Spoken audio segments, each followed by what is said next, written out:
we were asked by the Green Party to have a look at the government's asset sale program and look at what impacts it would have on the government's accounts, and then also looking a little bit longer term on the wider economy as well.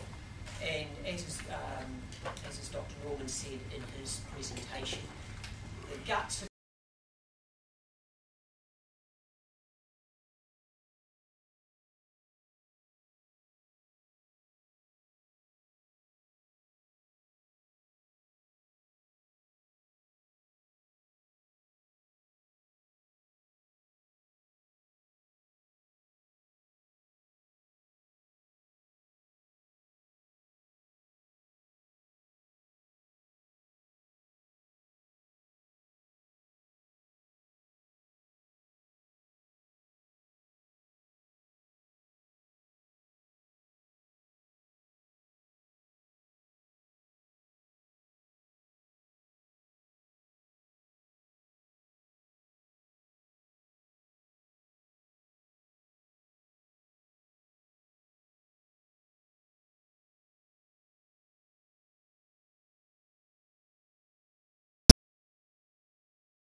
this debt is us lending between the family domestically, if we're lucky.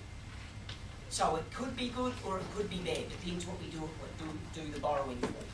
External debt is just plain bad. External debt is going to the loan shark. So we've got to worry more importantly about what's happening to external debt. You can call it the net international liabilities, or by implication what's happening to our external deficit, which is the current account deficit. Those are the important things that should be staring us in the face. What happens to the government's debt and the government's deficit may be fine and may be turned around by 2014-15, but as was shown in the previous presentation, the government's own Treasury forecasts still have our external accounts getting even worse over that same period. Spent a bit of time whether we do this with real numbers and try and argue with real numbers, or we try and set up some hypotheticals. Given the time constraints on us, we decided to do some hypotheticals, but they're not too far distant to the real numbers. But we wanted to make it as simple as possible, because a lot of this argument is getting bogged down in the technicalities. The slide in front of you is as simple as I can put it. The difference between the deficit and the debt is important, and the difference in terms of what the government is doing with asset sales. The government is not, even though some are under the impression that they are selling assets to pay off the debt. That is not the choice that they have put in front of us. They have, as far as I'm aware, not put that up as an option or as a justification, so we need to throw that out the water. What the government is doing is selling some assets and replacing them with other assets.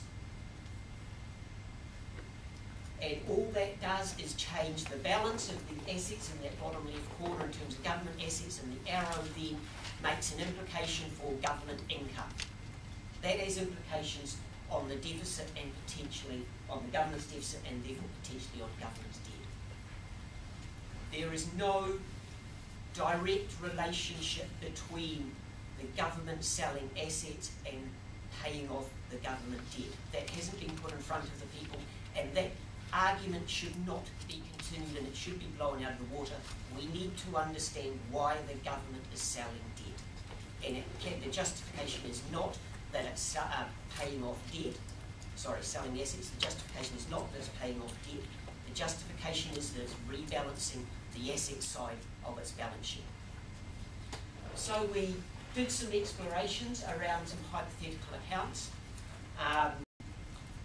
We explored the government scenario that's been put in front of us, is that we sell some assets to build some new assets, whether they be schools or broadband, school buildings or hospitals or broadband or roads, and selling some assets to fund that. Another alternative that Bill has thought up is, yes, we want to rebuild our asset base in terms of whether it be school buildings or roads or broadband, but let's fund that perhaps through some borrowing from the domestic private sector. What does that do to the government's accounts? And then we had a look at we needed to compare that in terms of a baseline. And the pictures are in the document and in the slides I'll go through. The assumptions are critical, and there's as in any modelling, there's in any economic analysis, there are always critical assumptions. The three critical assumptions are: what is the cost of borrowing? What is the income that you get from the assets? And then the last one is, if you're replacing or you're selling off some assets and replacing them with new assets, how long do you have to wait for the income to come from those new assets? That's if you're looking at it from a purely government perspective, from the financial accounts. So those are the three assumptions. We assume, for argument's sake, but I think they're close to reality, we assume that the cost of borrowing is less than the yield from the assets that we are selling off, and we also assume that it is less than the yield from the assets that we are now building. But we do assume that there is a delay in getting the return from the new assets. The return from the new assets, okay, it won't be dividend yield if we're talking about school buildings or roads, but it will be through an increased economy, through increased growth, and so therefore through increased revenue coming through the government's tax coffers. That's the assumption. Or we have to get some return on those new assets. The picture there, the black bars are the baseline, so we assume nothing else changes. Okay, just to keep things simple, we assume nothing else changes, and we have a black bar where the government's deficit is forever in deficit, and that's obviously not sustainable, but for argument's sake we'll leave that there. The blue bar is what happens if the government sells some assets and replaces them with new infrastructure, new school buildings, new roading or whatever. In the short term, the government's books take a hit on the deficit side because you are losing income from the assets you've sold, and you're waiting for the new assets to come on stream in terms of new revenue. The best assumption that I believe I can make is that those new assets eventually give us revenue at the same rate as the assets that you sold. So in the numbers, if the dividend yield on the old assets was 8%, I'm assuming that eventually the new school buildings or the new roads or the new broadband gives us about an equivalent of an 8% return, except it'll be through taxes rather than dividends. If that happens, and I believe that's the best case scenario, then the blue bars go back to the black bars, but over the long term. But you've still got a short-term hit on the government's accounts. The brown bars are the option of borrowing domestically. And borrowing domestically, yes, you take a hit in the short term, but not by as much as the asset sale, because you're still retaining the old assets. And over the long term, you get a permanent improvement in the government's deficit. That is compared to the baseline. And that is because you're reaping the income from the newly constructed assets in terms of tax revenue, and you're still getting the income from the assets, the old assets that you retain. So that's those pictures in words, and I'll shoot through the words. They're there for you in the hat. The impact of those previous two slides on the net worth, that is the balance between assets and liabilities, or assets and borrowing, to keep it very simple, is, well, if the government's deficit is getting worse in the short term, then the net worth is run down, because the worst deficit has to be funded through some form. We assume some cash reserves get run down, some non-yielding assets. We didn't want to make the story too complicated. But the important thing is that that net worth reduction is sustained over the long term, because you never actually ever recoup that short-term loss in income. Even under the best assumption that the new assets give us the same level of income as the previous old assets that we've sold off, because you still have to wait for them to come on stream. Under the brown bars, under the domestic borrowing option, because you take a short-term hit, yes, the government's net worth even under the brown bars is worse than the black bars, but it's better than the blue ones. And over the long term, it's even better than the baseline, assuming that those new assets do deliver the same return as those old assets over the long term.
Reinforce this difference between external and government, and we've got to start understanding how we should be using our debt, how we should be managing our debt. Just like in the private business sector, debt can be good depending on how you use it. Almost all corporates will have some debt on their balance sheets. Debt is not bad ipso facto. It depends what you're using it for, and it depends in the national perspective, it depends what type of debt that is. Government debt may be good if we're using it for productive assets, whether it be infrastructure, roads, school buildings, broadband, whatever, assuming that it then delivers a bigger economy and more tax returns. Or it could be bad if we're going to the loan shark to tide us over. External debt is the loan shark, and there's no two ways about that. That's just bad. And that's the bottom line that we should be focusing on. The impact of the government's asset sale program is potentially bad on the external debt because of the proportion of assets that will inevitably, unless there are some very stringent rules in place, will inevitably end up in some foreign investors' hands. Whatever proportion that may be, we don't know, so we can't magnify, we can't.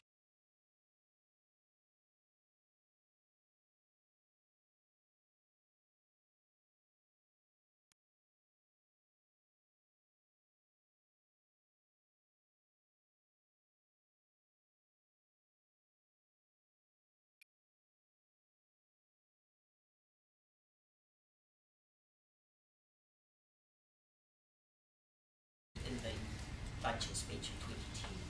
So the impact on external debt, it may be positive if we can be convinced that this asset sale program or this rejigging of the assets on the government's balance sheet will inevitably go through to the export sector. I haven't seen any arguments that it will. I'm waiting for that to come out to convince me otherwise. If not, I would say it's a high-risk option to put potentially even more debt on our external accounts without any guarantee that we're going to get any more external income. The domestic borrowing option, the so-called mom and pop investors, why sell them a share why sell them an equity stake on assets? Why not just sell them a debt instrument? Term deposits, there's $100 billion of term deposits that our mom and pop investors have in trading banks in New Zealand. Why not get some of them to lend directly to government? At a competitive interest rate, but it'll still be less than that dividend yield. My last conclusion, I think it's very, very risky to go down a route that puts even more pressure on our biggest single vulnerability without some solid, robust evidence that this route is going to benefit our ability to generate export income. That's the bottom line. I can be convinced if there is some good, solid evidence that this program is going to give us some export revenues. If not, it's a very unwise route to take. And I leave you with something that underpins the key thing that we should all be focused on. It's not the government debt, it's not the government deficit, it's the external debt, the external deficit, and so therefore our ability to earn external income, i.e. export.